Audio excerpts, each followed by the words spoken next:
코스피 지수가 5달 만에 2,000선을 회복했습니다. 미국의 양적 완화 발표와 국제신용평가사들의 잇따른 국가신용 등급 상승이 한몫했습니다. 현재 증시 상황과 앞으로의 전망 긴급 진단해 보겠습니다. 김현우 기자 나왔습니다.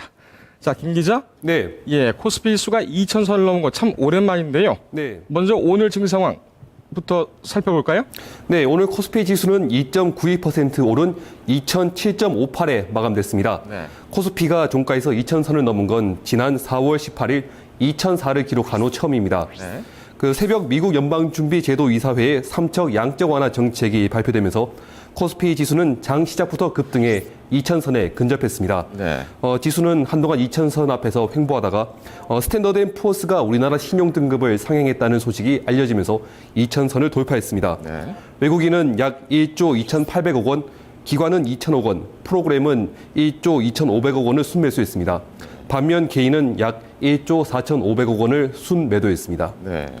미국 연준위가 양적 완화 정책과 추가적인 정책 가능성도 언급하면서 글로벌 경기 회복 기대감이 높아졌고 위험 자산 투자 심리가 강해져 외국인들이 대규모 순매수에 나섰습니다. 예. 오늘 특히 어떤 종목들이 많이 올랐습니까? 네, 미국의 경기 부양책으로 시중 유동성이 늘어날 것이라는 기대감에 증권, 은행 등 금융주가 많이 올랐습니다. 네. 대우증권은 상한가를 기록했고 한국금융지주, 현대증권은 상한가에 근접했습니다.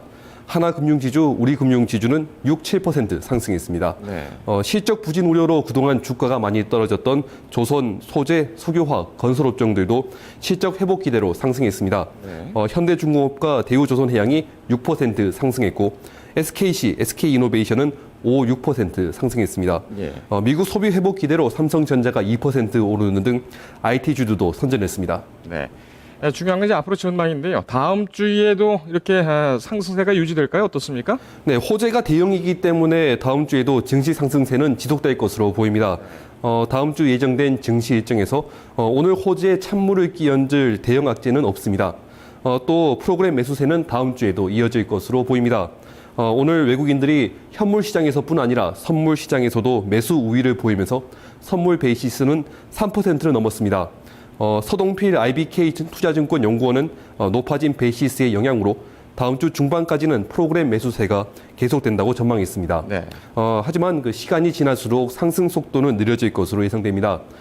증권업계는 일단 전고점인 2050선에서 증시가 쉬어갈 가능성이 높다고 보고 있습니다. 네. 만약 2050선을 돌파한다면 PER 10배 수준인 2150까지 증시가 오를 가능성이 있다고 기대하고 있습니다. 예.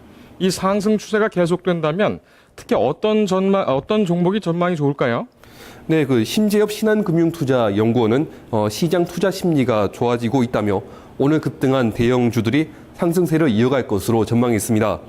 앞에서 금융과 조선, 건설, 석유화학, 소재 등이 많이 올랐다고 말씀드렸는데요. 이들 종목들은 외국인 매수세가 유입됐을 때 가장 큰 폭으로 올랐던 종목들입니다. 현대차와 기아차, 삼성전자와 LG전자 등 자동차, IT주에 관심을 가져야 한다는 의견도 있었습니다. 예. 이상원 현대증권 연구원은 연준 정책으로 미국 소비가 개선될 것이라는 기대가 높아졌다며 미국 소비가 회복되면 자동차, IT주들이 수혜를 있기 때문에 여기에 맞춰 이들 종목에 포커스를 둬야 한다고 설명했습니다. 예. 워낙 대형 호재라 앞으로 전망세가 그 상승을 계속 이어갈 것 같고 오늘 갑자기 오른 상승한 또 대형주들 관심 갖고 지켜봐야 되겠다 이런 전망이 나오고 있군요. 예, 오늘 김 기자 잘 들었습니다.